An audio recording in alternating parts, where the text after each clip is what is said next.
एक दिन राजा भोज ने गैर जिम्मेदार मंत्री तथा एक स्वामी भक्त मंत्री को दरबार में उपस्थित होने के लिए आदेश दिया। आदेश के अनुसार दोनों मंत्री वहां दरबार में राजा के समक्ष उपस्थित हुए। राजा ने दोनों को एक थैला देकर बाग में जाकर फल लाने को कहा। दोनों मंत्री शाही बाग में जाकर फल तोड़ने लगे। जिम्मेदार और स्वामी भक्त मंत्री ने अपने राजा के लिए सुंदर, स्वादिष्ट और ताजे फल तोड़े और अपना थैला भर लिया। वही कामचोर और लापरवाह गैर जिम्मेदार मंत्री ने विचार किया, राजा कौन सा थैला देखेगा और फल चुनेगा, जो समझ आए वही झटपट भर लेता हूँ। ऐसा सोच विचार कर उसने कच्चे पक्के, सड़े गले सभी प्रकार के फल से झटपट अपना थैला भर लिया। दोनों मंत्री अपने अपने फल के थैले को लेकर दरबार में उपस्थित हुए। राजा भोज ने अपने सिपाहियों को आदेश दिया, दोनों मंत्रियों को उनके थैले के साथ कैद खाने में कैद कर लिया जाए। आदेश का पालन हुआ, दोनों मंत्रियों को थैलों के साथ कैद कर लिया गया।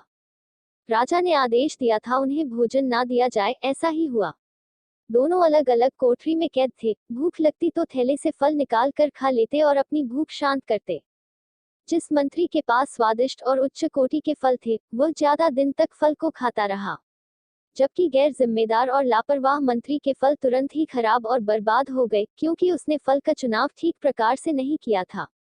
हालत यह हुई कि वह मंत्री बेहोश हो गया। उसको तत्काल उपचार के उपरांत दरबार में उपस्थित किया गया। दोनों मंत्री राजा के आदेश से अब कैद से बाहर थे।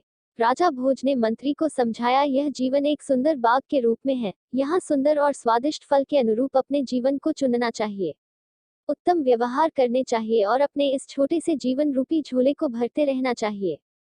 बुरे कर्म बुरे समय में काम नहीं आते, अच्छे कर्म ही बुरे समय में संबल बनते हैं, इसलिए सभी को अच्छे कर्म करते रहना चाहिए।